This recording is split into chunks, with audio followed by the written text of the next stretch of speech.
Hello అండి అందరికీ. మొన్న ఒక వీడియో పెట్టాక దానికి కంటిన్యూషన్ వీడియో ఇదైతే. ఇంకా ఫస్ట్ నైవేద్యం ఉండేవాళ్ళు నిండు బిందె నీళ్ళు పోసేసుకొని తడి బట్టలతో నైవేద్యం ఉండాలి. ఇంకా తనైతే నీళ్ళైతే పోసేసుకొని ఇంక ఇక్కడికి వచ్చేసి పొయ్యి మీద మనం ఏ కుండలో అయితే అమ్మవారిలాగా భావిస్తామో అదే కుండలో పెట్టేసి బెల్లం పొంగల్ అయితే వండాలి. వండేసిన తర్వాత ఇంకా చల్లార్చిన తర్వాత ఇక్కడ తీసుకొచ్చి పూజ చేస్తున్నారు. అందరు కంకణాలు కట్టుకుంటారు.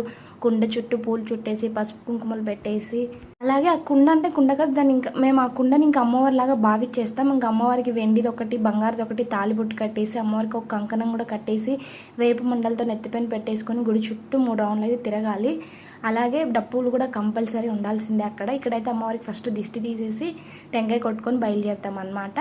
ఇంకా బెల్లం పొంగల్తో పాటు గుగ్గిళ్ళు, భక్షాలు, ఆవిరి కుడుములు, కళ్ళు అమ్మవారికి మెయిన్ ఇవైతే తీసుకొని వెళ్తున్నాం. ఇక్కడ ఏంటంటే మాతో పాటు మేకను కూడా తీసుకెళ్లాల్సింది, కాకపోతే నవరాత్రులలో అమ్మవారి దగ్గరికి మేకనైతే తీసుకురాకూడదు అని అన్నారు. అందుకే అక్కడ కొంచెం దూరంలో పెట్టేసామన్నమాట. ఇంకా మేకను అక్కడ పెట్టేసి ఇంకా మేమైతే ఇక్కడ చుట్టూ తిరిగేస్తున్నాము. ఇంకా అమ్మవార్లు అయితే సంతోషంతో డ్యాన్సులు కూడా వేసేస్తున్నారు. మంచిగా జరిగింది అయితే అసలు. ఇంక ఇదే లాస్ట్. ఇంకా వాళ్ళు అయిపోయిన తర్వాత అక్కడ అమ్మవారిని పెట్టేసి ఇక్కడికి వచ్చేసి వాళ్ళ అమ్మ వాళ్ళు ఒడిబియ్యం పోస్తారు. తర్వాత మేము తెచ్చిన బట్టలు కూడా పెట్టేస్తాము. ఎవరు తెచ్చినా ఇక్కడే పెట్టేస్తారు ఇంకా అనమాట.